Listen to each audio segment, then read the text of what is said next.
Everyone burst out laughing. I knew that Grand Louis was waiting, but this wouldn't take long. Besides, my famous speed walking would help me make up for lost time. For now, I was in the ropes playing with gravity. I kept a steady 1-2-1-2 rhythm as I skipped over each rope. It felt like dancing, and it sounded like April's voice. "Don't mess up," she yelled. Mid-skip, I caught April's smirk.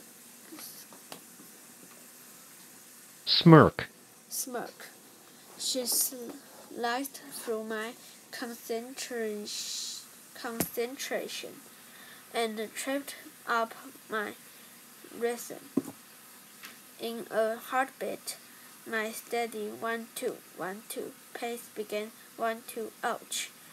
I stumbled and landed all wonky on my ankle. I swallowed the cry of pain wobbling off the tip of my tongue. I didn't want to cause a scene.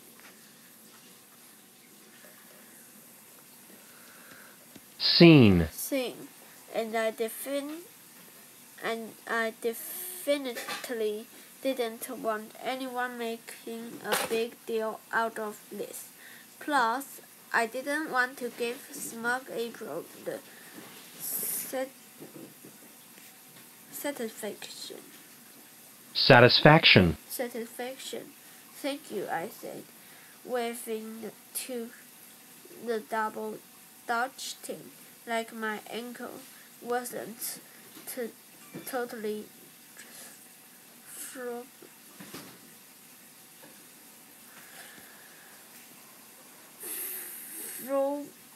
throwing. Are you sure you're okay? Asked one of the turners. I nodded and forced a smile. I didn't make eye contact with April as I headed out of the parking lot and continued home.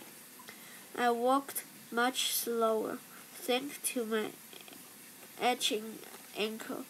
I had a terrifying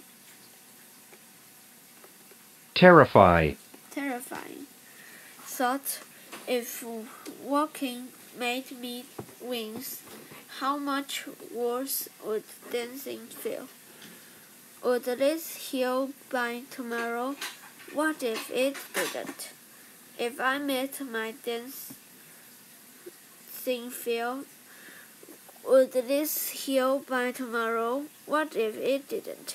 If I missed my dance audition, my parents would want me to try out for the band's horn section instead. I would never get to prove myself as a dancer. My heart sank under the weight of my thought. The only positive thing I could think of was that Grand Louis would take one look at my limp and forgive my tardiness. Honk, honk. A car waiting at the stoplight pulled my attention away from my troubles, from the large gray Afro. It was easy to tell who was driving.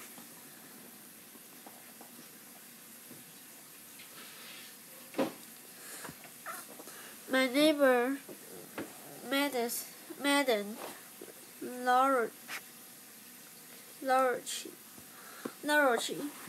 was behind the wheel and shouted out to me, "Josie, Josie," with so much flair. She sang, crowning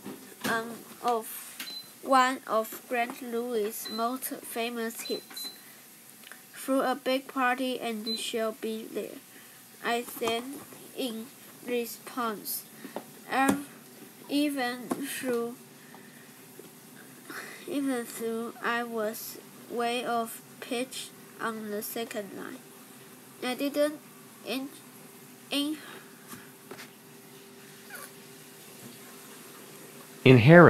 inherit my grandmother's angelic voice or even my parents' genius musical abilities. Like many troubled villagers, I loved music, but the way I expressed that love was by dancing to it. The green light ended our street stops, and we waved goodbye to each other.